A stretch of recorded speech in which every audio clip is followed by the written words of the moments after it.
కేసులో Chandrababu quash petition ను కొట్టేసింది సుప్రీం ధర్మాసనం. చంద్రబాబుకు 17A వర్తింపుపై ద్విసభ్య ధర్మాసనం భిన్నాభిప్రాయాలు వ్యక్తం చేసింది. సెక్షన్ 17A చంద్రబాబుకు వర్తిస్తుందని జస్టిస్ అనిరుద్ధ బోస్ అభిప్రాయపడగా ఇది చంద్రబాబుకు వర్తించదని జస్టిస్ బేలా త్రివేది పేర్కొన్నారు. ఇద్దరు న్యాయమూర్తులు భిన్న తీర్పులు వెలువరించడంతో ఈ కేసు సుప్రీంకోర్టు ప్రధాన న్యాయమూర్తి ముందుకు వెళ్లనుంది.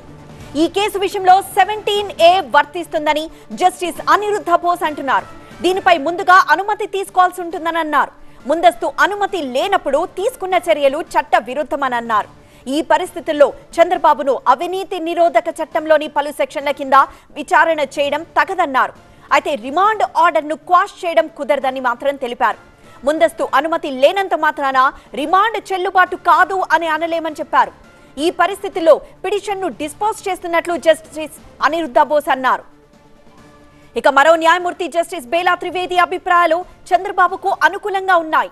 చట్టం అమల్లో లేని కాలంలో జరిగిన నేరానికి దాన్ని వర్తింపజేయలేమని ఆమె పేర్కొన్నారు. 2018లో వచ్చిన చట్ట సవరణలో సెక్షన్ 17A ఎప్పటి నుంచి అమల్లోకి వస్తుంది అన్న అంశాన్ని ప్రస్తావించలేదన్నారు. ఈ పరిస్థితుల్లో చట్టం రాకముందు కాలానికి దాన్ని వర్తింపజేయలేమన్నారు. ఈ కేసులో సెక్షన్ 17A తీసేసి కొత్త నేరాలకు మాత్రమే దాన్ని వర్తింపజేయాలన్నారు. 2018లో చట్ట సవరణ కంటే ముందు జరిగిన నేరాలకు ముందున్న సెక్షన్ల ప్రకారమే కేసు విచారణ జరపాలని అభిప్రాయపడ్డారు. చట్టం రాకముందు కాలానికి దీన్ని వర్తింపజేస్తే అనేక సరికొత్త వివాదాలకు తెరలేపినట్లవుతుందని పేర్కొన్నారు. ఈ సెక్షన్ అమల్లోకి రాకముందు కాలానికి వర్తింపజేస్తే అనేక పెండింగ్ కేసులు విచారణలు ప్రభావితమవుతాయని అన్నారు. మరోవైపు చంద్రబాబు అరెస్ట్ సక్రమమని సుప్రీంకోర్టు చెప్పిందని AP additional advocate general Ponnavolu Sudhakar Reddy అన్నారు. రిమాండ్ కూడా సక్రమమేనని తీర్పిచ్చిందని ఆయన అన్నారు. ఈ విషయంలో కొందరు గందరగోళం సృష్టించేందుకు ప్రయత్నిస్తున్నారని తెలిపారు. 17A is one of the honorable judges said it applies to Chandrababu in this quash petition, and the other honorable judge said that, her lordship said that it is not applicable to Chandrababu Naidu, you can proceed అని ఒక తీర్పు అయింది. కాబట్టి భిన్నాభిప్రాయం కాబట్టి larger బెంచ్కి refer అయింది. IPC అఫెన్స్లు ఇద్దరు continue చేయమని ఉంది. కాబట్టి అరెస్టు సక్రమే, ఆయన రిమాండ్ సక్రమే, ఆయన జైల్లో ఉండడం కూడా ఇంకా సక్రమే. కాబట్టి ఈ రోజుతో చాలా సంతోషంగా ఉంది. ఎందుకంటే ఈ గత వారి అరెస్ట్ తర్వాత రకరకాలైనటువంటి ప్రచారాలు ఈ ఆంధ్ర రాష్ట్ర ప్రజల మనసు కలుషితం చేసి ఒక గవర్నమెంట్ మీద, ప్రభుత్వం మీద, మా మీద, వ్యవస్థల మీద, పోలీసు వ్యవస్థ మీద బురద చల్లే ప్రయత్నానికి ఈరోజు అడ్డుకట్ట గౌరవ సుప్రీంకోర్టు ఆ తీర్పుతో ఈరోజు అడ్డుకట్ట వేయడం జరిగింది. కాబట్టి మళ్ళా ఇంకే ఎత్తులతో వస్తారో మనకు తెలియదు, కానీ ఇది వాస్తవం. వారి అరెస్టు సక్రమే, వారి రిమాండ్ సక్రమే, వారు జైల్లో ఉండేది కూడా సక్రమే.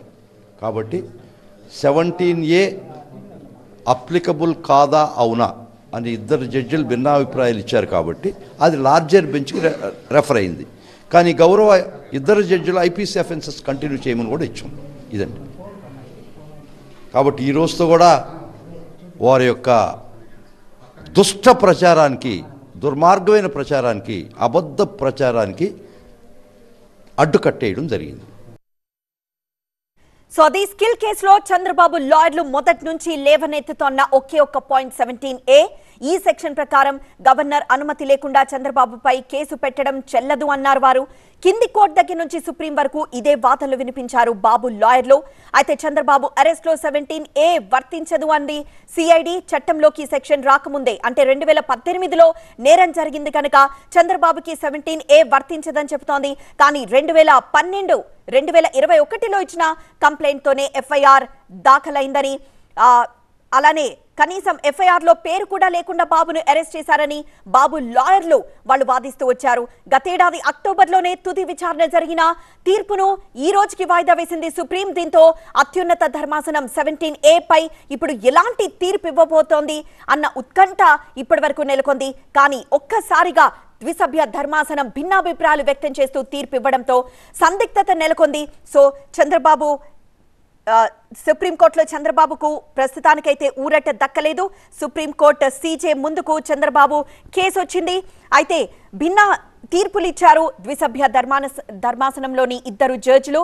జస్టిస్ బోస్, జస్టిస్ త్రివేది వేర్వేరు తీర్పులు ఇచ్చారు. భిన్న తీర్పులతో క్వాష్ పిటిషన్ పై ప్రస్తుతం సందిగ్ధత నెలకొంది.